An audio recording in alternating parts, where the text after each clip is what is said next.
Hello दोस्तों, जय श्री राम। क्या सच में पृथ्वीराज चौहान मोहम्मद गोरी युद्ध में शब्द वेदीवान सीखने के लिए अशोकदामा से मिले थे? जी हाँ, सच में मिले थे। पृथ्वीराज चौहान जिन्होंने शपथ वेदीवान चलाकर मोहम्मद गोरी को मौत के घाट उतार दिया था, कहते हैं इनकी मुलाकात महाभारत के अशोकदामा से हुई थी। दोस्तों, क्या आपने महान सम्राट पृथ्वीराज चौहान के वीरता के किस्से सुने हैं? वहीं पृथ्वीराज चौहान जिन्होंने शब्द वेदीवान चलाकर मोहम्मद गोरी को मौत के घाट उतार दिया था, कहते हैं इनकी मुलाकात महाभारत के अश्वत्थामा से भी हुई थी। जी हाँ, हुई थी। वहीं अश्वत्थामा जिन्होंने महाभारत काल में श्री कृष्ण ने समय के अंत तक धरती पर भटकने का श्राप दिया था। पर सोचने वाली बात तो यह है कि आखिरकार अशोकदामा महाराज पृथ्वीराज चौहान से क्यों और कहां मिले।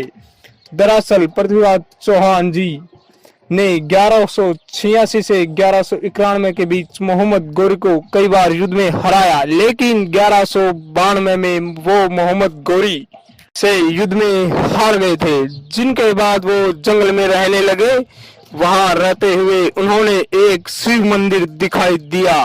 पृथ्वीराज चौहान रोज उस मंदिर में जाने लगे और सच्चे मन से शिव जी की पूजा करने लगे। कहते हैं एक बार जब महाराज पृथ्वीराज चौहान सुबह सुबह उस मंदिर में पूजा करने गए तो उन्होंने देखा कि उनसे पहले ही कोई मंदिर में पूजा कर चुका है, क्योंकि शिवलिंग पर फूल गुलाल आदि सब चढ़ा हुआ था। उधर देखने पर उन्होंने एक बूढ़ा व्यक्ति मिला जिसके सिर पर बहुत गहरा घाव था।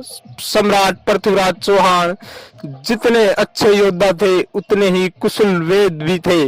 उन्होंने जब उस आदमी का घाव देखा तो अपनी आयुर्वेदिक विद्या का इस्तेमाल करके उसकी चोट को ठीक करने की कोशिश करने लगे। सम्राट पृथ्वीराज चौहान के हिसाब से घाव को एक हफ्ते में ठीक हो जाने का दावा किया, लेकिन एक हफ्ते बाद भी वो घाव वैसे का वैसे ही दिखा।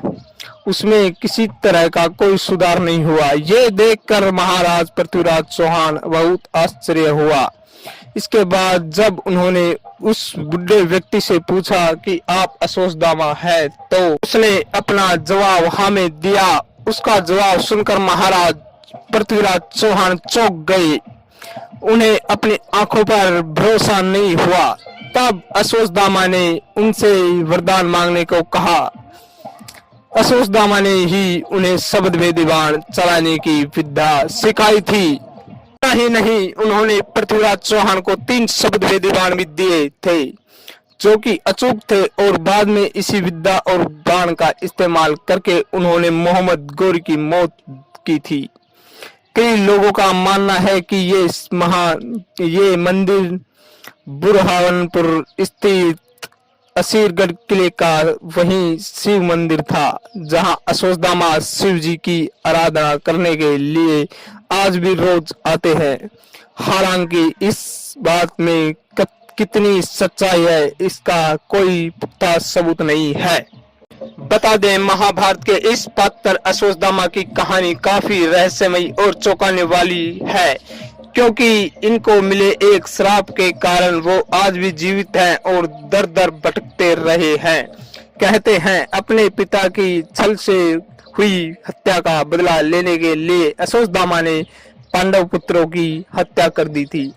इतना ही नहीं, पांडव वंश का नाश करने के लिए उन्होंने अभिमन्यु की पत्नी उत्तरा के गर्भ में पल रहे बच्चे को मारने के लिए ब्रह्मास्त्र चलाया। अब क्रोधित होकर भगवान श्री कृष्ण ने अशोकदामा के माथे पर लगी चिंतामणि रतन छीन ली और श्राप दिया कि तुम दुनिया के खत्म होने से पहले मृत्यु को नहीं देख पाओगे। मान्यता है कि वे अपने उस पाप की सजा अशोकदामा आज भी भुगत रहे हैं और अपनी मुक्ति के लिए भटक रहे हैं। उनकी मौजूदगी का एहसास कई बार किया गया है। बता दे, मध्य प्रदेश के बुरहानपुर शहर से करीब 20 किलोमीटर दूर असीरगढ़ का किला है। यहाँ के स्थानीय लोगों का कहना है कि अश्वत्थामा आज भी इस किले में भगवान शिव की पूजा करने आते हैं।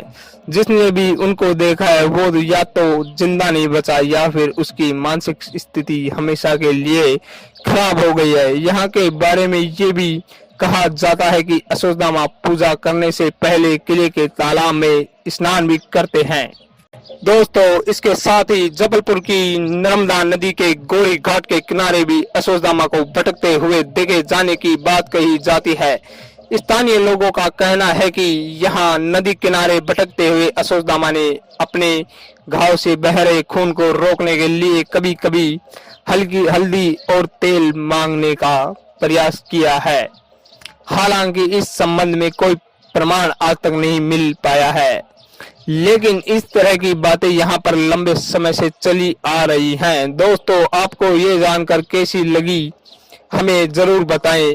अगर आप इसका वीडियो देखना चाहते हैं तो दिए गए दोस्तों channel subscribe, like, comment, share जरूर कीजिए। जय श्री राम और बने रहिए आगे भी इसी तरह की वीडियो देखने के लिए।